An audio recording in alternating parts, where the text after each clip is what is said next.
accueillir donc le professeur Saïda Douki de Dieu et le docteur Hajer Kareï de...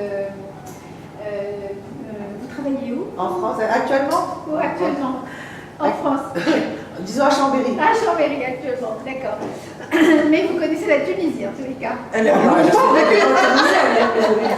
Puisqu'on parlait de ça tout à l'heure. Alors, en tous les cas, l'idée d'inviter Saïda et Hajer, c'est sur la question de continuer à réfléchir donc, sur les questions autour des radicalisations et là, pour le coup, de Daesh, avec une vision, donc on en a eu déjà, évidemment, on a même consacré une journée à ça, mais c'était intéressant, donc j'avais vu ce que écrivait Saïda. Il me semblait que c'était intéressant qu'on puisse l'écouter,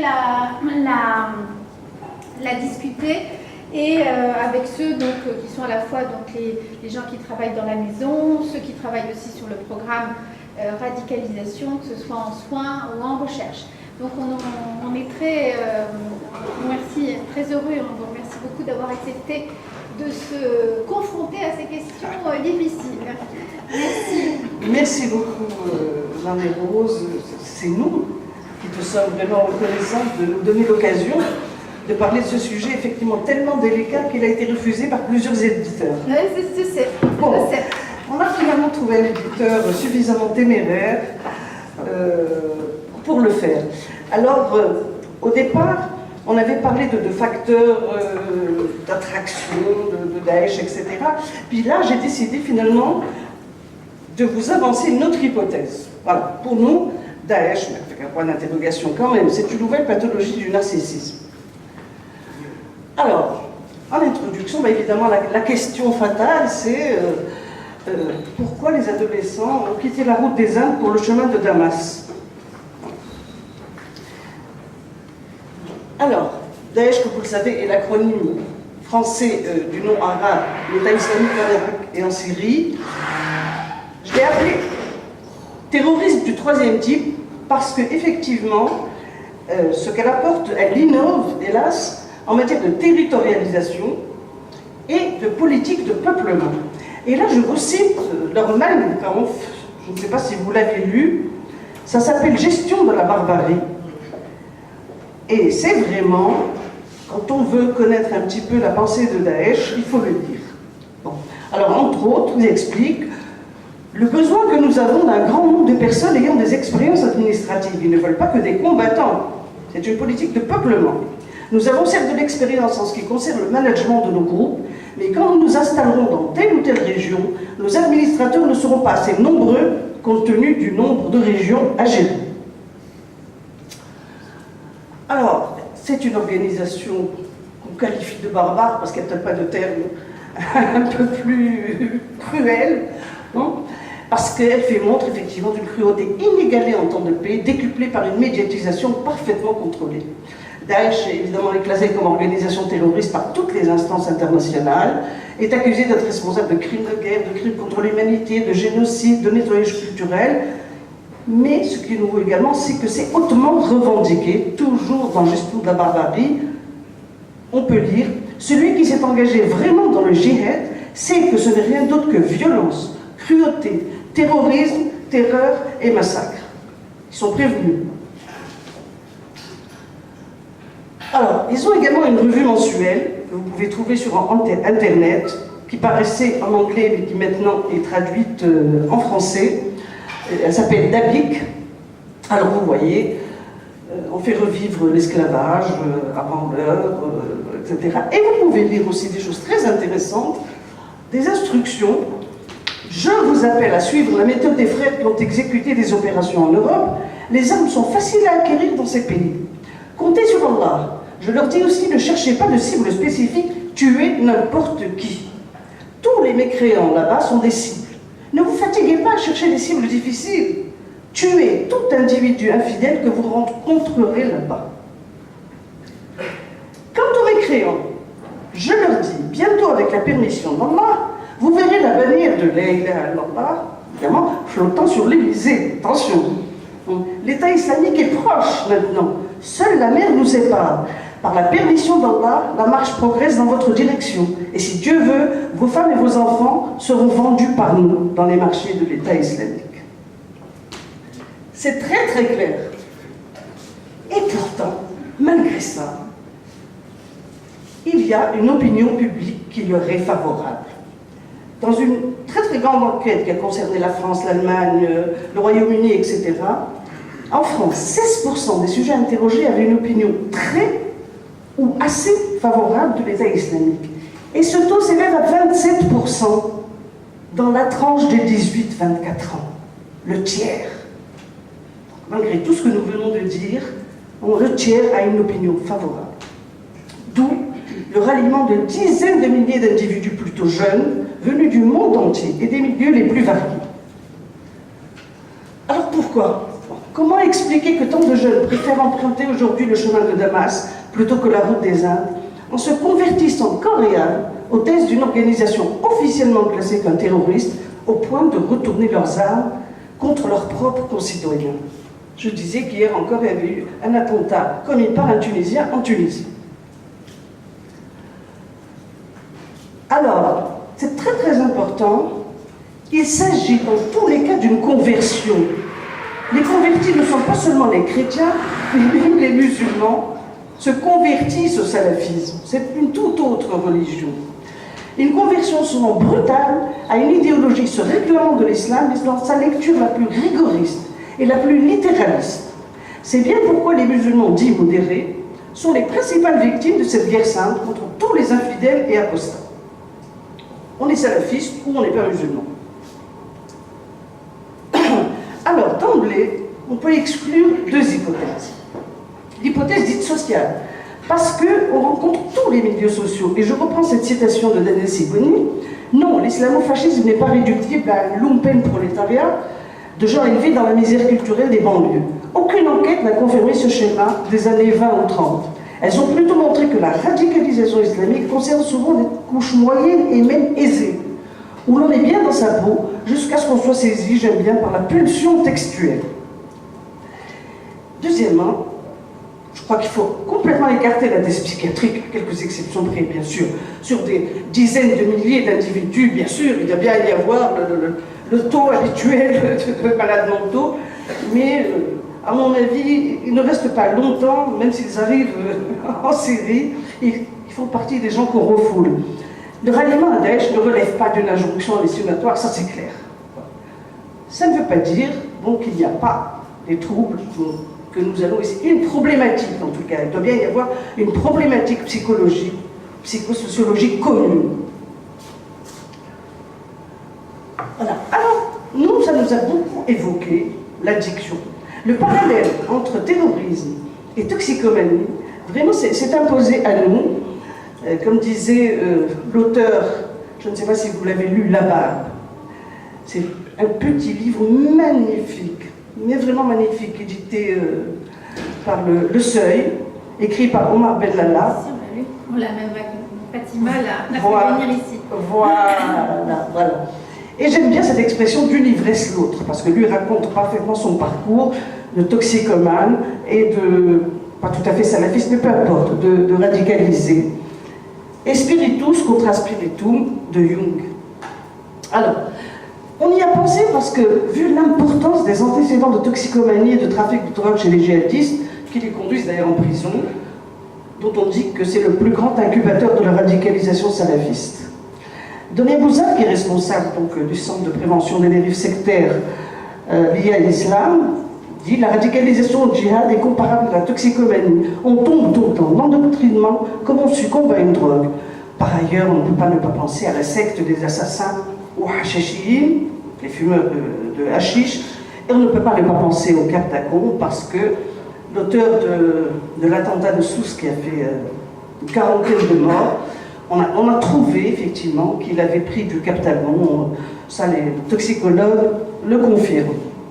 Et il semble que vraiment Daesh soit un grand pourvoyeur de Captagon, qui est une amphétamine, qui expliquerait cette espèce entre guillemets, de sérénité qu'affichent les les kamikazes, les terroristes, quand on les voit, comme on a vu les frères Kouachi se promener dans la rue, comme on a vu beaucoup d'autres.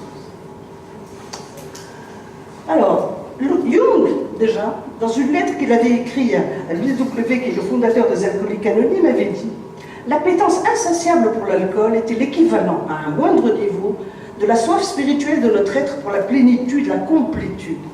Exprimer en langage médiéval l'union avec Dieu. Vous voyez, l'alcool en latin se dit spiritus, esprit, et vous utilisez les mêmes termes pour l'expérience religieuse la plus élevée et le toxique le plus dégradant. La formule utile est donc spiritus contra spiritum. » Moi, je l'ai trouvée extrêmement intéressante parce que je crois qu'on peut l'utiliser dans la lutte contre la radicalisation. Esprit contre esprit. Esprit contre drogue. Oui, contre Voilà. Esprit contre drogue. Esprit contre toxique. C'est parce qu'ils passent leur temps de toute façon à évacuer tout ce qui est spirituel. Ce n'est pas par hasard. Donc, on a postulé une sorte de problématique similaire. Donc, une demande, un sujet vulnérable, une offre, un produit toxicomanogène, dans un contexte socio-historique favorable. Mais nous avons distingué quand même deux types de profils. Comme chez les toxicomanes, si j'ose dire, les toxicomanes récréatifs ou occasionnels, qui à la limite ne font de mal qu'à eux-mêmes, et les toxicomanes abuseurs et dépendants. Alors, les premiers rebroussent chemin, alors que c'est les gens qui, comme on dit, s'auto-déradicalisent avant de franchir le pas, et les autres qui s'enfoncent et se défoncent dans l'impasse. Et c'est très certainement que les motivations et les problématiques personnelles diffèrent. Voilà. Et pour la prise en charge également, je crois que ce sont deux types de prise en charge totalement différentes. Mais commençons par examiner les facteurs communs qui sous-tendent l'appétence de tous pour Daesh. C'est ce que nous avons appelé la tentation de Daesh. Et j'ai repris le titre d'un livre qui s'appelle « Pourquoi nous sommes tous des djihadistes ?» d'un chercheur. Vous l'avez lu aussi? Non, c'est parce que c'est une question de Fatima aussi. C'est une question qu'on s'est posée. Ah oui, de la potentialité. Oui, oui. Et donc, alors, si vous ne l'avez pas lu, lisez ce livre. Ce livre, il est extraordinaire. C'est un chercheur belgo-palestinien qui est allé sur le terrain en Syrie, qui a fréquenté des terroristes, qui a fréquenté des émirs, etc., qui en est revenu avec une expérience formidable. Alors, les facteurs communs, ce sont des facteurs socio-historiques, le contexte, qu'on appellera une humiliation sans fin. Le terme le plus important, c'est pas pour rien qu'on va parler du narcissisme. Il n'y a que des blessures narcissiques à répétition. Des facteurs biologiques, ça c'est peut-être un peu plus original, parce que des études très récentes montrent que l'exclusion sociale altère le fonctionnement cérébral. Et enfin, les facteurs psychologiques, qui sont évidemment l'adolescence, qui est une crise narcissique et identitaire, mais là je vous apprendrai rien du tout. Alors, une humiliation sans fin, là j'énumère, je vais détailler un petit peu, la décadence de la civilisation islamique, l'impuissance du monde arabe, les affres de l'immigration, l'humiliation chez soi, la guerre des identités, la montée de la radicalisation, la quadruple discrimination des femmes et l'exclusion dans les sociétés postmodernes. Alors, Abdul Bidar, dans sa lettre ouverte au monde musulman, disait « Cher monde musulman, je te vois toi dans un état de misère et de souffrance qui me rend infiniment triste. » Alors, il y a un terme arabe qui s'appelle « tahara », qui est absolument intraduisible parce qu'il condense énormément de significations, qui sont à la fois la frustration, l'impuissance, le ressentiment, l'humiliation, l'amertume, le désir de revanche, le désir de vengeance, c'est tout ça à la fois.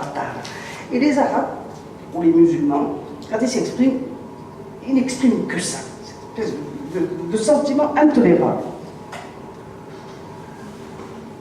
Bernard Lewis, le grand historien de l'islam, explique « Il serait vain d'occulter, ni même de minimiser les sentiments croissants d'hostilité envers l'Occident qui parcourent la plupart des pays du monde islamique. Une rancœur profonde a émergé après des années de colonisation humiliante aux mains de ceux qui sont perçus comme des ennemis étrangers et infidèles. » 1998, un certain Ben Laden avait publié la déclaration du Front islamique mondial en faveur du djihad contre les juifs et les croisés, paru dans le quotidien Al-Quds al-Arabi, Jérusalem l'Arabe.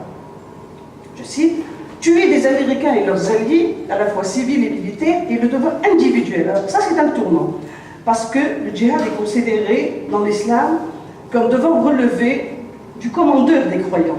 C'est toujours l'autorité qui appelle au djihad, jamais l'individu. Et là, donc, c'est très très nouveau de dire que c'est le devoir individuel de tout musulman qui en est capable, dans tous les pays où la chose est possible, jusqu'à ce que la mosquée Al-Aqsa, c'est la mosquée de Jérusalem, et la mosquée Al-Haram, c'est la mosquée de la Mecque, soient libérés de leur emprise et que leurs soldats anéantis et brisés quittent toutes les terres d'islam et soient incapables de menacer un musulman.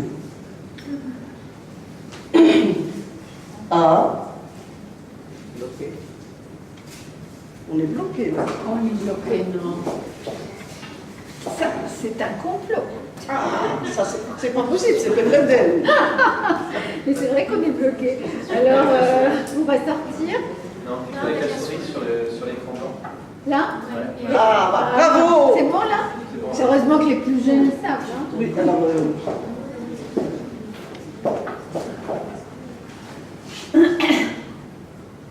Non, non. Non, non, non, non, non, non. Tout va bien. Voilà. On est là. Voilà, on est là. Alors, cette situation est d'autant plus humiliante, si vous voulez, frustrante, que pendant des siècles, c'est toujours Bernard Lewis qui écrit, cette religion n'a jamais cessé de progresser, tandis que reculait l'incroyance. Les musulmans gouvernaient, les incroyants se soumettaient. Et les chefs des infidèles, à l'intérieur comme à l'extérieur des frontières, avaient reconnu la supériorité de l'islam et la suprématie des musulmans. Mais, évidemment, la décadence s'en est ensuivie. Après une succession d'humiliantes défaites militaires, les musulmans vont perdre leur suprématie dans le monde, dans leur propre pays, avec l'émancipation des sujets non musulmans, et jusque dans leur foyer avec l'émancipation des femmes. Le ressentiment qui en est résulté s'est accumulé pendant des siècles, sans jamais se résorber. Après l'Andalousie. Eh oui, tout est parti de là. Ah oui. Tout est parti de là. Mais Les musulmans pleurent quand ils chantent des chants andalous encore aujourd'hui. Non. Moi, personnellement, quand j'ai été à Grenade la première fois, que j'ai vu l'Alhambra, j'ai pleuré. J'ai pleuré. Les événements du siècle dernier, dont les deux guerres mondiales particulièrement meurtrières, auxquelles participèrent évidemment les soldats musulmans des colonies, l'abolition du califat, la création de l'État d'Israël, la révolution iranienne, l'impossible pacification de la Palestine, les deux offensives sanglantes lancées contre l'Irak ont poussé ce ressentiment à son paroxysme.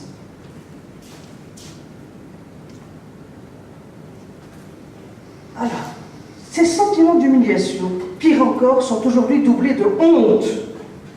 De honte, parce qu'ils sont nourris par la médiocre contribution du monde arabe à la civilisation universelle, sur tous les plans, politiques, social, culturel, technologique ou scientifique, malgré la bénédiction de l'or noir que je mets entre guillemets, parce que c'est une vraie malédiction en réalité, qui ne profite qu'aux pétromonarchies et à l'Occident.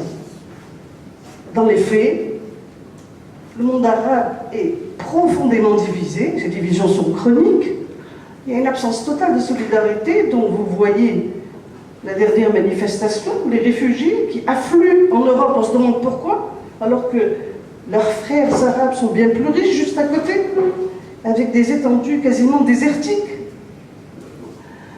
L'impuissance politique à ne pouvoir rien faire pour le conflit israélo-arabe, le sous-développement économique, militaire, scientifique, culturel, sociétal, le statut des femmes, enfin, on pourrait multiplier les griefs qui ont nourri justement le printemps arabe. Mais cette situation est d'autant plus frustrante qu'il fut un temps où les musulmans faisaient aussi avancer le savoir et reculer l'ignorance. L'islam des Lumières, justement. C'était l'époque, je cite Sigrid Hunk, le soleil d'Allah brille sur l'Occident, où alors que l'Europe se débattait dans un Moyen-Âge de conflits et de blocages, le monde arabe était le théâtre d'une admirable civilisation, fondée sur les échanges économiques, intellectuels et spirituels. Dans toutes les disciplines, mathématiques, astronomie, médecine, architecture, musique, poésie, les Arabes multiplièrent les plus prodigieuses réalisations. Les réalisations de cette prestigieuse civilisation ont peu à peu gagné une grande partie de l'Europe, où elles joueraient un rôle déterminant dans l'éclosion de la civilisation occidentale. Le pire du pire, c'est d'avoir dû quand même se résigner à venir chercher refuge chez l'ancien colon. Que le refuge soit culturel pour faire des études, qu'il soit économique, qu'il soit politique, eh bien, c'est en France que les Nord-Africains viennent, c'est en Angleterre que les Moyen-Orientaux vont, etc. Un djihadiste interviewé par David Thompson a dit « C'est l'islam qui nous a rendu notre dignité parce que la France nous a humiliés. » C'est pas moi, mais c'est Manuel Valls, le Premier ministre, qui a quand même parlé d'apartheid territorial, social et ethnique. Objectivement, l'enquête Trajectoire et origine de l'INED de 2008, portant sur quand même 21 000 personnes, a objectivé la réalité sociologique des liens entre immigration d'origine arabe, musulmane ou subsaharienne et la discrimination. Et là aussi, il y a un autre terme qu'on ne peut pas traduire qui s'appelle nekira, qui revient très souvent dans le discours, surtout des immigrés. Nekira, c'est invisible, c'est anonyme, c'est indéfini, c'est non identifié. Bellala parlait d'ailleurs de non-identité. C'est toute la problématique de la visibilité et du mépris. Les gens invisibles, ils disent nous sommes transparents dans cette société, etc. Mais, me direz-vous, justement, les Tunisiens dont je viens de vous parler tout à l'heure, les Tunisiens, ils ne connaissent pas l'immigration, ils ne connaissent pas l'humiliation de l'immigration, et pourtant, ils font partie, disons, la Tunisie fait partie des plus gros pourvoyeurs de djihadistes. Bon. Mais ça veut dire qu'on peut être aussi humilié chez soi. Et c'est peut-être plus grave d'être humilié chez soi que chez l'étranger. Parce que les mêmes vécus d'exclusion et de discrimination d'une partie de la population dans son propre pays ont nourri les révolutions du printemps arabe. L'une des plus grandes revendications n'était pas tellement liberté, démocratie, c'était dignité. Tous les slogans réclamaient de la dignité au moment des révolutions du printemps arabe, à tel point d'ailleurs que la devise aujourd'hui de la République tunisienne a intégré ce terme. Avant c'était uniquement liberté, justice, or maintenant c'est liberté, dignité, justice et non. C'est qu'en fait il y a un clivage profond, nous parlons de la Tunisie parce que nous la connaissons bien, mais ça peut vraiment expliquer les mêmes situations dans d'autres pays arabes. Un clivage profond entre une Tunisie littorale, citadine, bourgeoise, francophone, moderne, revendiquant un patrimoine trimillénaire, multiculturel, et l'intérieur, rural ou semi-rural, qualifié par les gouvernants tunisiens eux-mêmes de zone d'ombre, oubliée du développement, arabophone, conservatrice, se réclamant du seul héritage arabo-musulman. Voilà, un petit peu, les deux Tunisies, une Tunisie donc avec son Colisée, qui est le plus beau après celui de Rome, sa cathédrale, sa grande synagogue, voilà. Ça c'est une Tunisie, et puis il y a la Tunisie des mosquées, de l'autre côté, et la même dichotomie, regardez, la Tunisie du tourisme et la Tunisie de la pauvreté, la Tunisie de Mohamed Bouazizi, qui s'est immolé par le feu. Avouez que ça n'a pas grand-chose à voir. C'est pour cela qu'aussi bien en France comme en Tunisie, il y a une véritable guerre des identités qui s'est déclarée. Il y a une confrontation entre l'identité communautaire et une identité nationale. En France comme en Tunisie, une identité supranationale islamique tente à supplanter l'identité nationale. C'est-à-dire qu'on se dit musulman aujourd'hui, on ne se dit ni français ni tunisien. Et de plus en plus de jeunes dénoncent leur appartenance à la communauté nationale au profit de la communauté des croyants, la Ummah. On est musulman, peu importe la nationalité. C'est pour ça que vraiment le débat sur la déchéance de nationalité était d'un grotesque, pour ne pas dire plus, bon, était véritablement abjecte. D'où la montée du radicalisme salafiste dans tous les pays, y compris musulmans et surtout probablement musulmans. Omar Ben Lalal avait dit justement: je n'avais jamais mis les pieds dans une mosquée, je ne savais. C'est pour ça que je parle de conversion. Omar Ben Lalal disait: la première fois que j'ai mis les pieds dans une mosquée, ce que je savais de l'islam, il y a deux cultures arabo-musulmanes, c'est que leur Dieu s'appelait Allah, leur Dieu, ils disaient même pas, leur Dieu s'appelait Allah, leur livre, le Coran et leur prophète Mahomet. On va très loin avec ça. Bon. Mais il disait: je ne savais pas ce que j'allais y trouver, mais je savais parfaitement ce que je fuyais. Toute cette humiliation, cette non-identité, etc. Et c'est quand ils se sentent menacés qu'un groupe éprouve la nécessité de radicaliser sa différence par rapport aux autres. L'affirmation d'une identité est une façon de retourner le stigmate qui les différenciait en en faisant un élément de fierté. Donc, en réalité, à chaque fois que les sociétés musulmanes se trouvent face à une crise économique, politique ou sociale, certains théologiens préconiseront un retour à l'islam des salafs. C'est-à-dire, si on est dans cette situation, c'est que nous ne respectons pas les prescriptions de notre religion. Et voilà ce qui arrive, donc il y aura toujours une surenchère de religiosité. Et il y a alors la quadruple discrimination des femmes musulmanes. Ce n'est pas moi qui l'ai dit, c'est une jeune femme interviewée dans un livre qui s'appelle la parole des femmes voilées ou quelque chose comme ça, et qui dit: j'ai pris, voilà, les filles voilées parlent, j'ai pris la mesure de la difficulté qu'il y avait à trouver ma place ici en France, en tant que jeune, en tant que femme, en tant que maghrébine et en tant que femme voilée. Une quadruple discrimination. D'autant que cette fois, elle est légitimée par la loi. Enfin, me direz-vous, ah oui, je vais m'arrêter quand même quelques minutes sur cette polémique du voile, parce que je crois que c'est important d'en parler, parce que d'abord, elle ne finit pas de rebondir, et ça, c'est donc un article qui est apparu dans l'Obs. Au fond, stop, tout ce bruit est vain. Se battre sur le sujet du voile, objet pris globalement, n'a aucun sens. Car le voile n'existe pas il y a 50 nuances de voile. Moi, j'aime bien l'allusion à un livre de sadomasochisme, mais enfin, bon.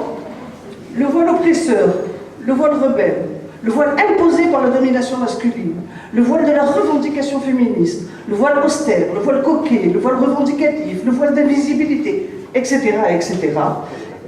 Et de fait, voilà ce que j'appelle le voile vu par les hommes et le voile vu par les femmes. Avouez que ça n'a pas grand-chose à voir. Bon. Ce que j'appelle le voile d'émancipation et le voile de soumission. Non plus, ça n'a strictement rien à voir. Donc, ça c'est vraiment les extrêmes. Mais je nous invite tous à être plus nuancés. Parce que moi, personnellement, j'ai nuancé ma position. J'étais une farouche opposante au voile, jusqu'à ce que, effectivement, j'en apprenne un peu plus. Et alors ça c'est... Ah oui, regardez, ça c'est un magazine turc qui vient de sortir, 19 janvier 2016. Ce sont les Mipsters et le Poppy Hijab. Voilà. Alors, comme effectivement, moi je ne suis pas une adolescente, je ne savais même pas ce que c'était Mipsters. Alors je suis allée chercher sur Internet et j'ai trouvé que les Mipsters, c'était des hipsters musulmans. Alors j'ai cherché ce qu'étaient les hipsters. Et le terme hipster définit des jeunes qui suivent les dernières tendances de la mode, qui fréquentent les lieux branchés, généralement de façon ostentatoire. Avouez que ce n'est pas tout à fait la définition qu'on s'attendait à trouver ou la description des femmes voilées. Mais voilà ce que ça donne. Et je referme la parenthèse juste après celle-là, parce que c'est celle que je préfère. Ça, c'est vraiment celle que je préfère. Bon. Alors, mais me direz-vous, il n'y a pas que des musulmans qui sont en train de se radicaliser. Aujourd'hui, on sait qu'il y a 40% de musulmans de culture arabo-musulmane, il y a 40% de chrétiens, de culture chrétienne. Il y en a autant. Il y a même 1% de juifs. Donc, et 19% originaires de familles athées, disons. Alors, et pourquoi des gens qui n'ont pas vécu cette humiliation, ce passé à la fois de grandeur et de décadence, etc., pourquoi se précipite-t-il chez Daesh? Eh bien, je vais laisser le pape François répondre pour moi, c'est quand même une des grandes autorités morales de ce siècle, nous ne pouvons pas oublier que la plus grande partie des hommes et des femmes de notre temps vivent une précarité quotidienne aux conséquences funestes. La crainte et la désespérance s'emparent du cœur de nombreuses personnes, jusque dans les pays dits riches. Fréquemment, la joie de vivre s'éteint, le manque de respect et la violence augmentent, la disparité sociale devient toujours plus évidente, il faut lutter pour vivre, et souvent pour vivre avec peu de dignité. Et on retrouve toujours le terme d'atteinte à la dignité. Alors, nous ne pouvons pas ne pas dénoncer avec lui l'exclusion, les disparités sociales, la loi de la jungle, ce qu'il appelle la culture du déchet de la société de consommation, la mondialisation de l'indifférence, c'est-à-dire la diminution de l'empathie, la nouvelle idolâtrie de l'argent, la négation du primat de l'être humain, le primat de l'apparence, l'individualisme postmoderne, la négation de la transcendance, etc., etc., qui, conclut-il, donne lieu à une désorientation généralisée, spécialement dans la phase de l'adolescence et de la jeunesse, très vulnérable au changement. Mais les psychanalystes font le même diagnostic, produit d'une société ségrégative, d'un capitalisme consumériste qui le place en position d'objet jetable à tout moment, et la culture du déchet, l'objet jetable, c'est encore comme symptôme d'une civilisation dénuée désormais de transcendance qu'émerge le jeune djihadiste, écrit Réginald Blanchet, et dont l'autre face serait nuit debout. C'est pour ça que, justement, nous on serait plus tentés de parler d'islamisation de la radicalité que de radicalisation islamiste. Et voilà.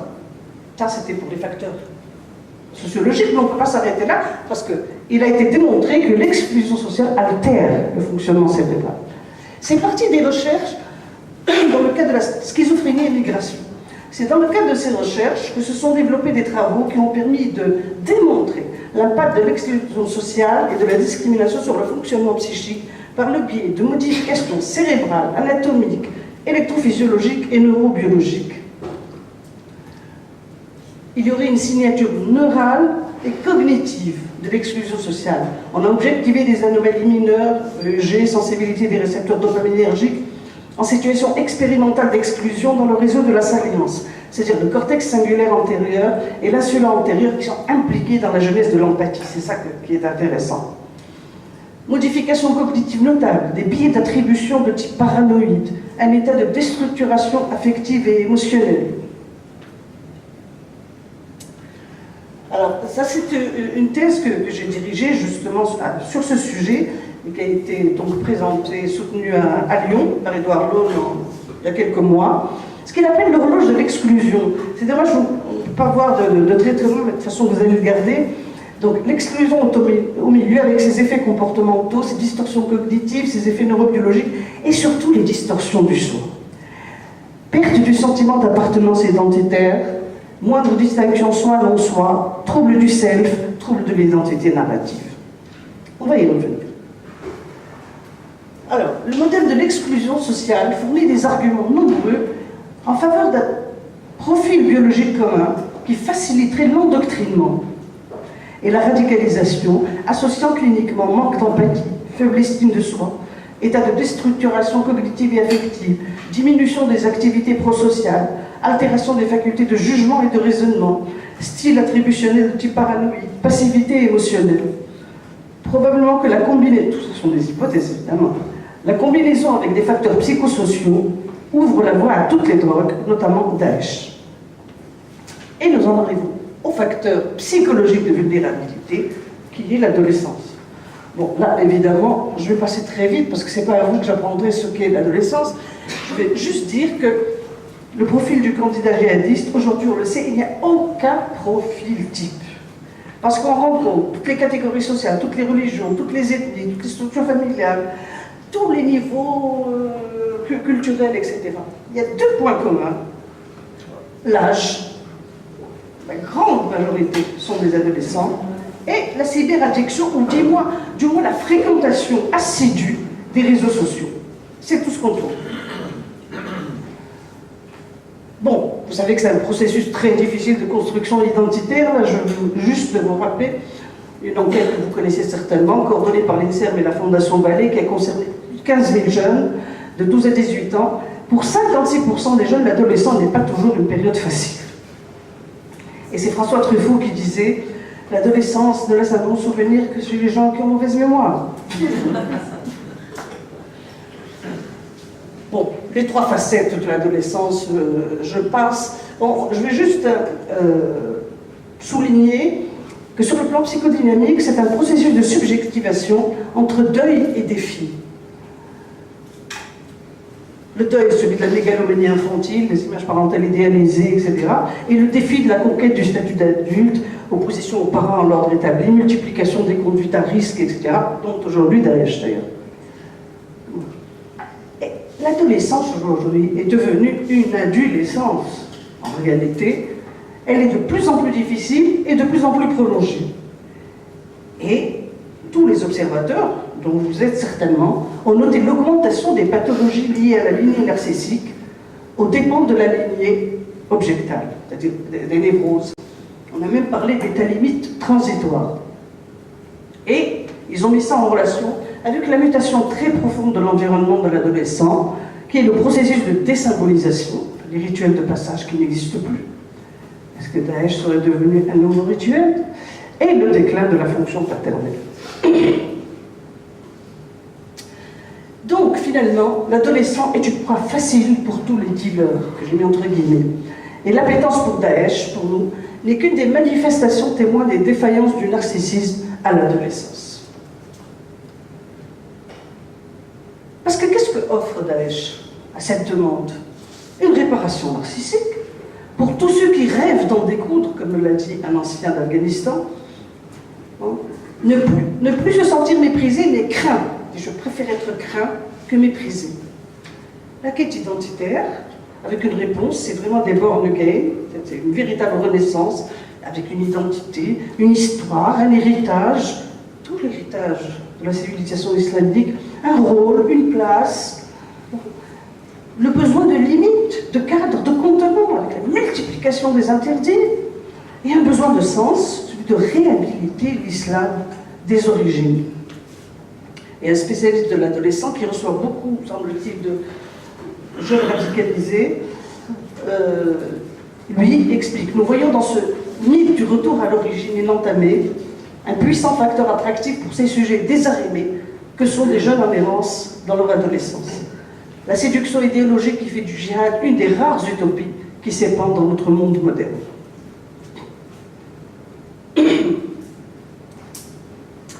Alors, le paradis artificiel de Daesh, c'est tout simplement le meilleur des mondes. Il faut recréer la cité idéale de Médine, celle du prophète, pour les meilleurs des hommes. Ce sont des élus.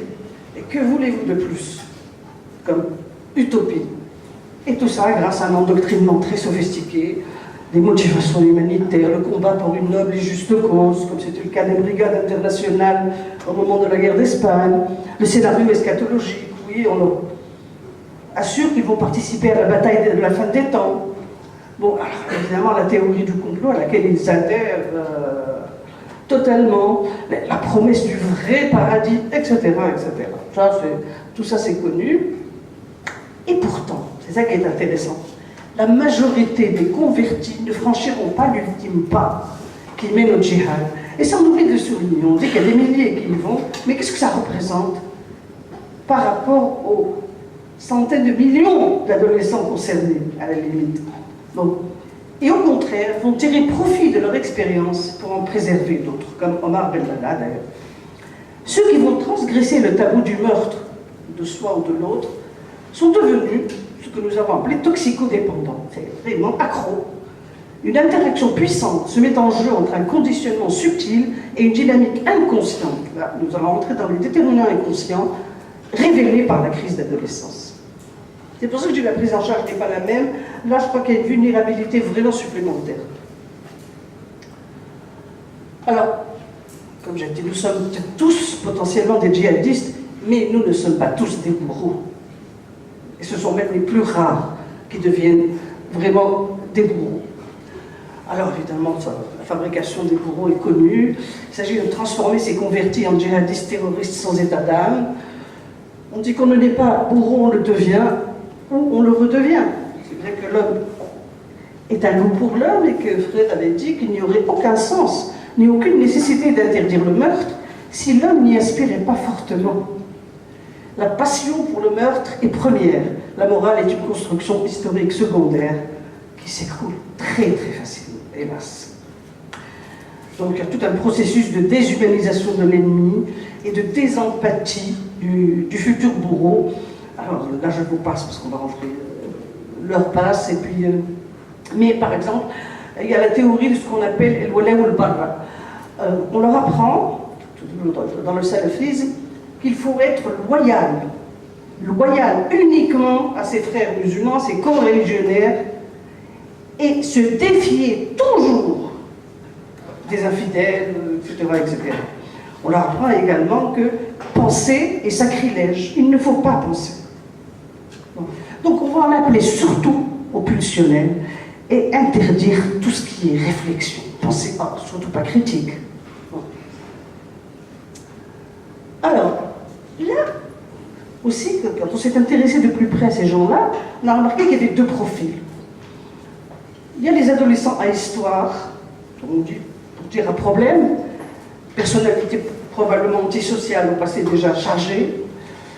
Alors, c'était Brûlé qui allait à la Légion étrangère. Aujourd'hui, il va à Daesh. Non.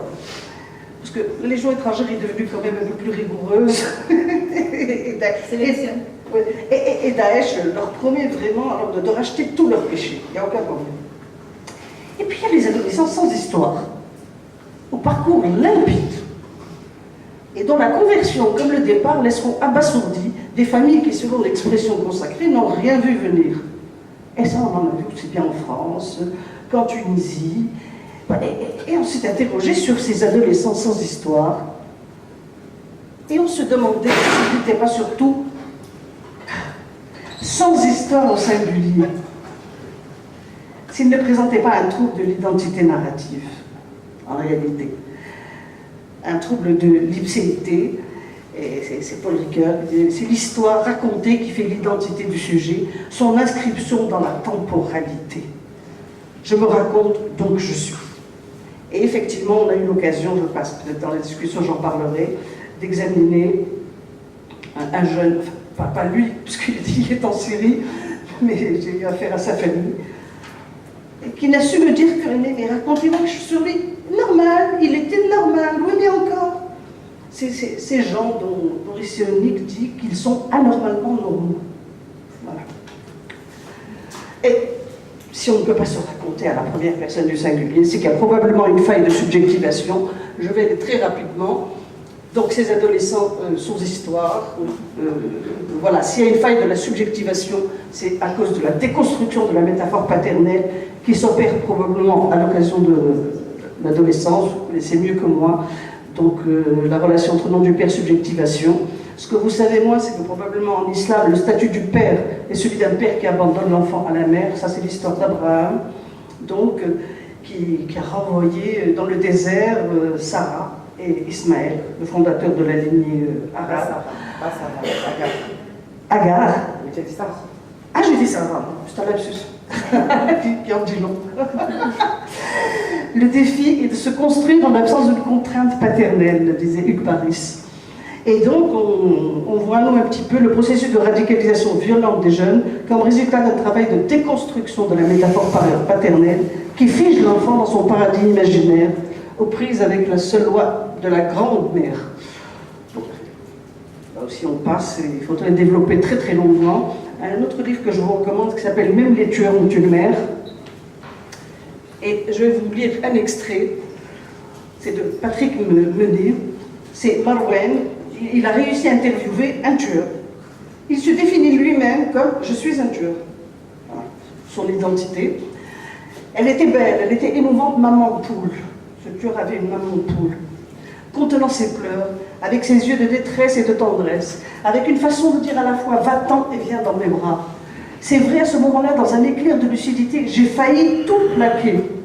Mais pourquoi a-t-il fallu que ma mère fonde dans l'arme, se jette à mes pieds, m'embrasse, comme si déjà elle me pardonnait, comme si elle m'acceptait ainsi. Il y avait une sorte de complicité entre nous. Quand j'irai au combat, ma mère ne pourrait s'empêcher de penser comme moi, c'est Marwen ou l'autre. Elle ne pouvait qu'espérer la mort de l'autre et me pardonner mes meurtres. Bon, alors évidemment, à ce stade de régression vraiment pré-oedipienne, ce sont des gens qui dénient complètement la perte de l'objet primordial, le paradis perdu. Al-Jadou disait qu'en islam, tout se passe entre Dieu, le Fils et la Mère.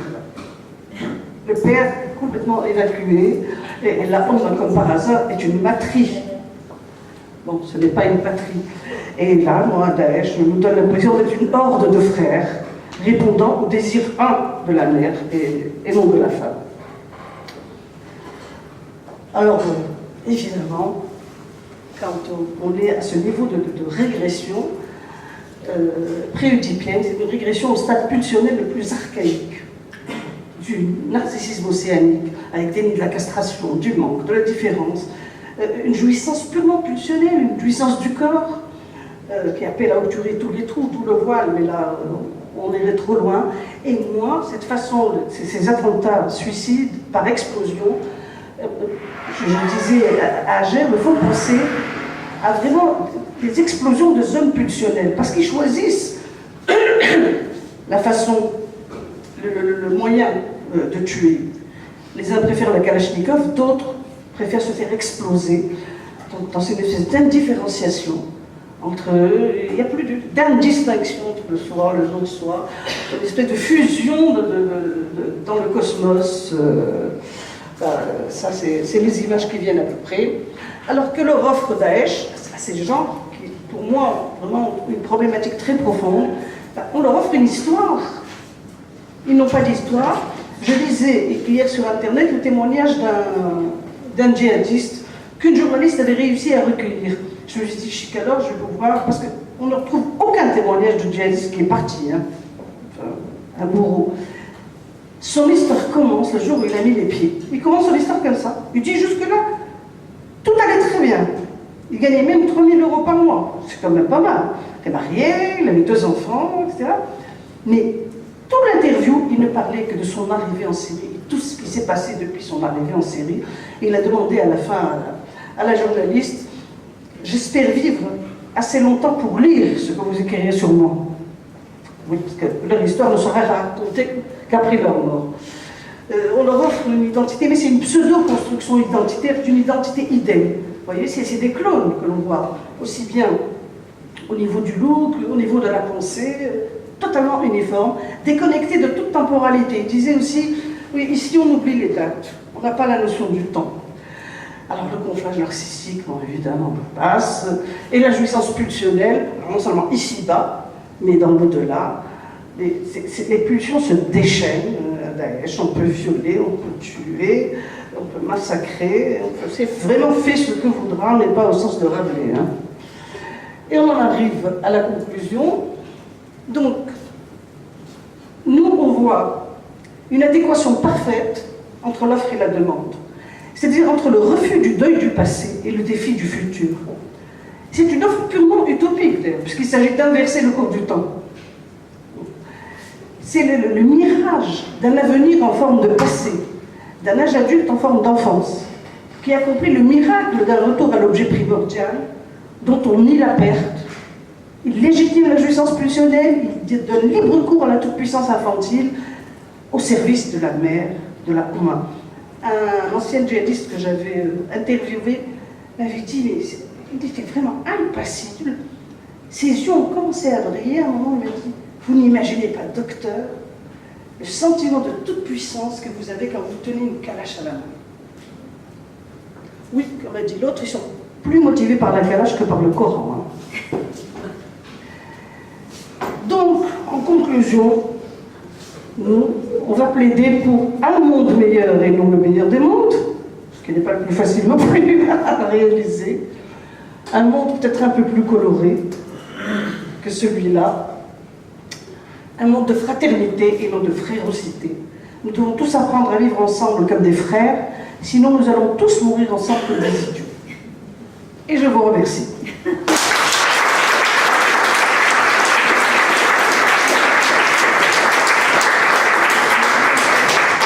Assieds-toi. toi peut-être. Oui, là, Alors, je vais boire un on peu. ne veut pas mourir comme des idiots. Justement, non plus, non plus. Alors du coup, on va engager un débat parce que c'est vraiment très très riche. D'ailleurs, je ne vais pas Je suis beaucoup désolée, commenter. j'ai dû Non, passer très vite. Parfait. Parce que je sais qu'il y a plein de questions et enfin, mais juste une remarque. J'y reviens à mes côtés parce que là, tu vas répondre aussi. Oui, oui.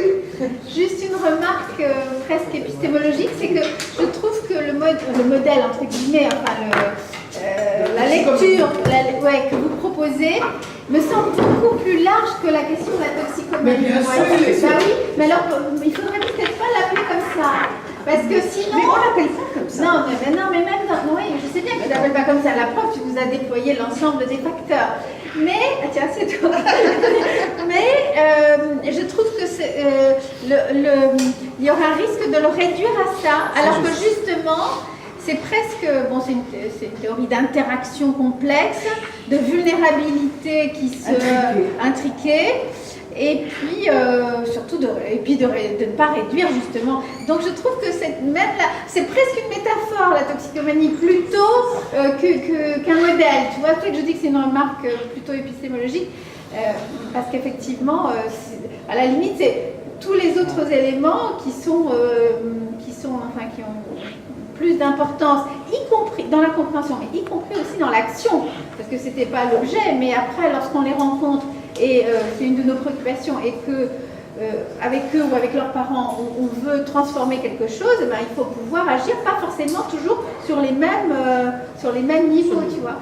Et puis alors l'autre risque, entre guillemets, que je vois à le réduire à la toxicomanie, ça serait aussi de le réduire à quelque chose de l'ordre de la secte, ce qui est une des hypothèses, mais là aussi qui est une hypothèse partielle, parce que ça ne rend pas compte de l'ensemble des éléments que tu donnes. C'est en partie une secte, quand même.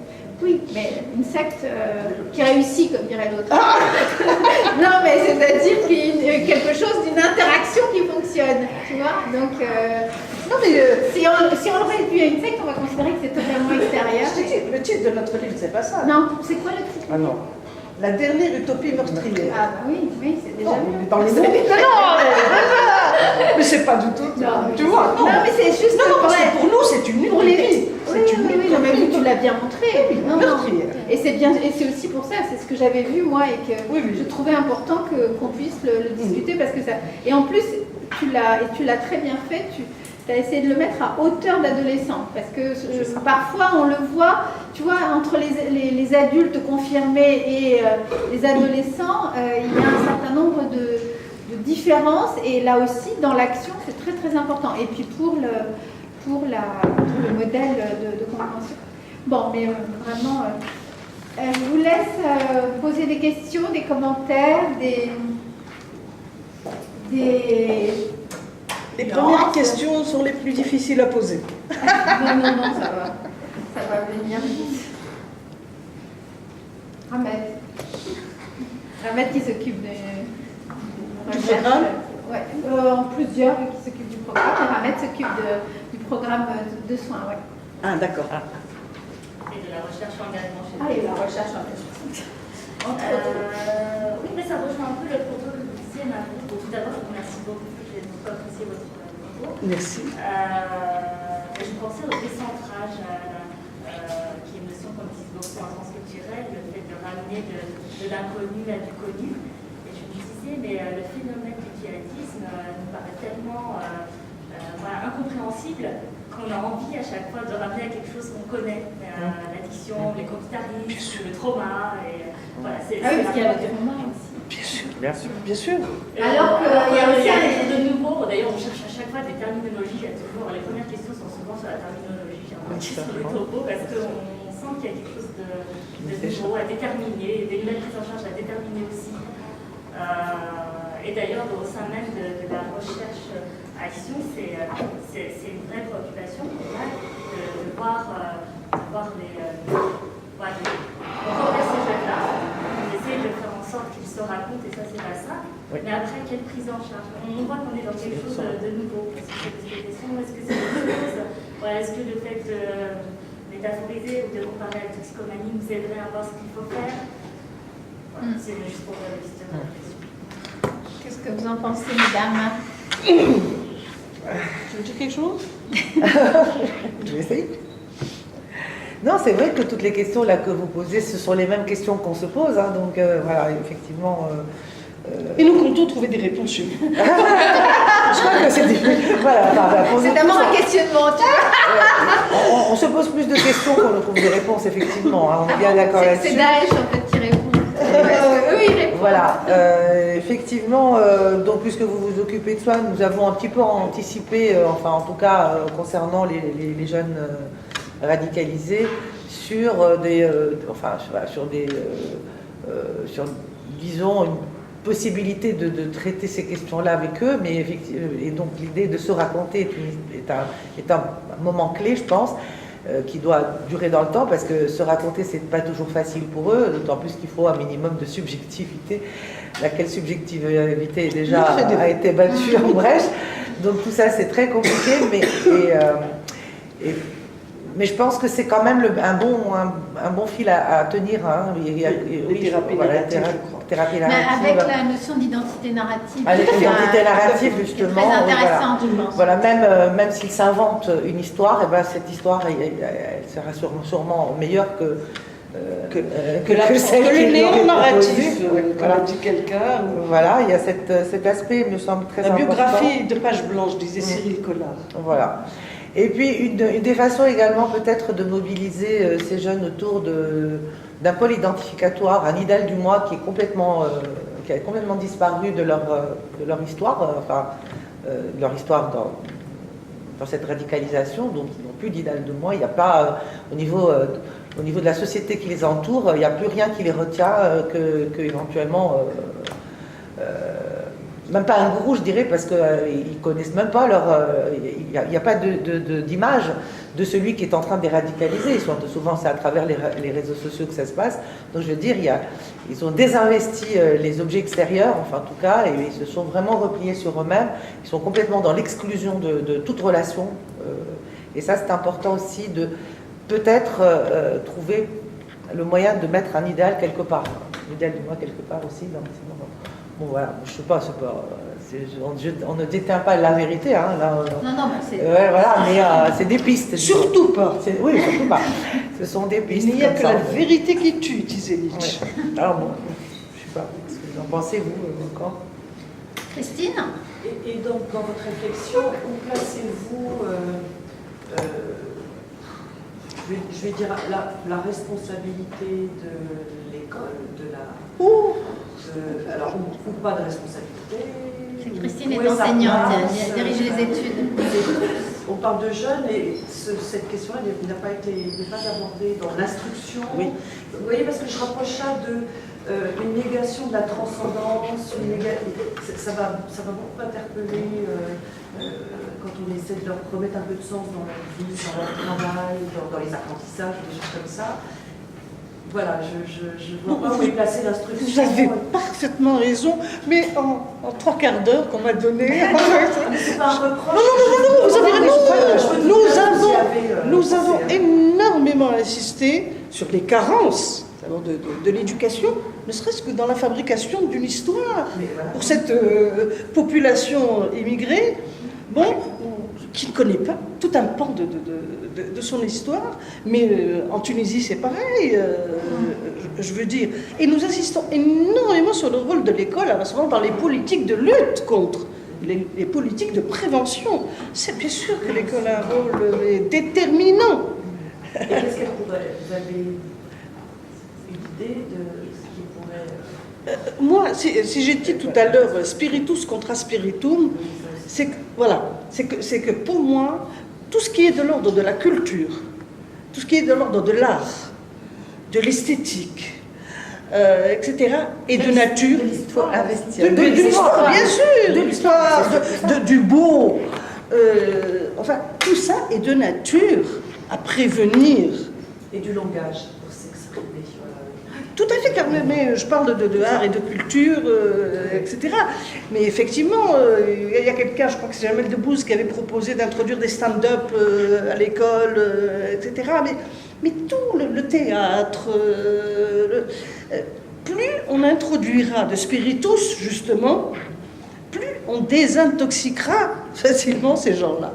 Mais l'école a un rôle. Alors quand je vois tout ce qui est proposé à l'école aujourd'hui, moi je m'arrache les cheveux. Enfin, certaines réformes. Bon, je ne sais pas si elles sont très étudiées, mais. Pardon, je viens de lire un exemple, parce que comme je lis beaucoup, il paraît que dans les nouveaux manuels scolaires, pour donner un exemple, je veux dire, de la conductance électrique, on n'a trouvé rien de mieux que de prendre le suicide de Claude François. Je vous assure! C'est incroyable. C'est incroyable. Et décrit en long, en large et en travers. Je crois qu'ils avaient renoncé, justement. Ah non, J'avais lu dans la presse qu'ils avaient renoncé. Non, ils n'ont pas du tout renoncé. Enfin, bon, ne serait-ce que d'y avoir pensé. Mais ils y ont pensé, ça c'est Voilà, sûr. voilà. Juste pour continuer un peu, non pas tant sur l'école à proprement parler, mais sur l'histoire de la transcendance que vous avez évoquée.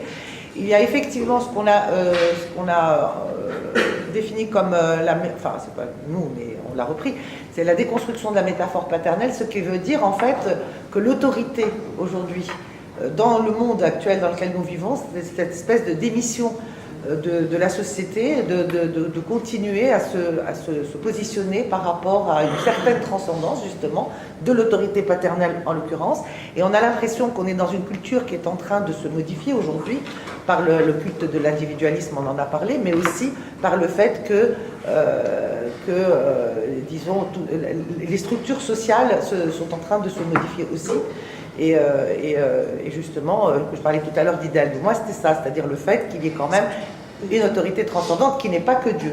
Si aujourd'hui tout se nivelle par le bas et qu'il n'y a au-dessus que Dieu, ça change les donnes. Voilà, ça, c'était un peu une façon de voir les choses aussi. Sur la question de la transcendance. Ouais. Fatima? Ah pardon, Maud. Oui, enfin, j'ai pas une question, simplement une remarque. C'est vrai que je connaissais un certain nombre d'éléments qui me parlaient pour avoir fait une thèse sur le sujet. Mais quelque chose qui est très nouveau pour moi, c'est cette histoire d'impact de l'exclusion sociale et de la discrimination sur le fonctionnement cérébral. Ah oui, mais c'est très nouveau. Et les capacités d'empathie, ça me rappelle beaucoup, enfin, ça me parle au sujet d'un patient qu'on a suivi avec Ramette, qui actuellement est hospitalisé et dont on dit, je les ai encore eu au téléphone hier, qu'il n'a pas d'empathie pour les autres, etc. Alors moi, je ne voyais pas vraiment comme ça, je voyais plus émoussé qu'autre chose, effectivement, avec des difficultés à pouvoir justement intégrer différentes identités. Donc ça me parle beaucoup, votre théorie d'identité narrative. J'ai l'impression qu'il ne pouvait pas faire de lien entre l'avant. C'est tout à fait ça. C'est tout à fait ça. Exactement ça. Eh ben c'est tout à fait ça. Voilà, c'était simplement faire un lien avec. Oui, non, mais c'est très nouveau. Moi aussi, je l'ai découvert en dirigeant cette thèse. Hein. Et il y a des articles qui datent de septembre 2015. Hein. Ce sont des recherches très, très récentes. Mais les effets de la discrimination, par contre, sur l'ensemble, ça, ils sont très importants et connus. Hein. Mais sur la question biologique, c'est vrai que moi, je connais ça.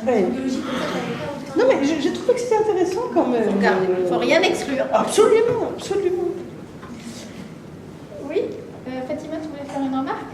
Oui, peut-être, mais merci beaucoup. J'ai trouvé ça très intéressant. Et en même temps, il y avait, par rapport, en tout cas à la France, à tout le discours et tout le travail sur la discrimination, en miroir à ça, il y a aussi toute la radicalisation, je dirais, politique et médiatique. Et dans la manière dont vous avez présenté, par exemple, le salafisme, il y a la question aussi de l'essentialisation de l'islam. Ah non, pas de l'islam, attention. Pas de l'islam, pas de l'islam. Et du coup, tous les salafistes ne sont pas des terroristes. Et là aussi, je pense que la manière dont on va peser les mots et peut-être définir les mots est importante parce que on peut passer aussi d'un côté et de l'autre dans la question de la compréhension. Et que les termes signifier les termes et pouvoir les nommer correctement est important. Tous les salafistes ne sont pas des terroristes et dans la radicalisation, tous les gens qui se radicalisent ne deviennent pas forcément des terroristes violents. C'est ce que j'ai dit.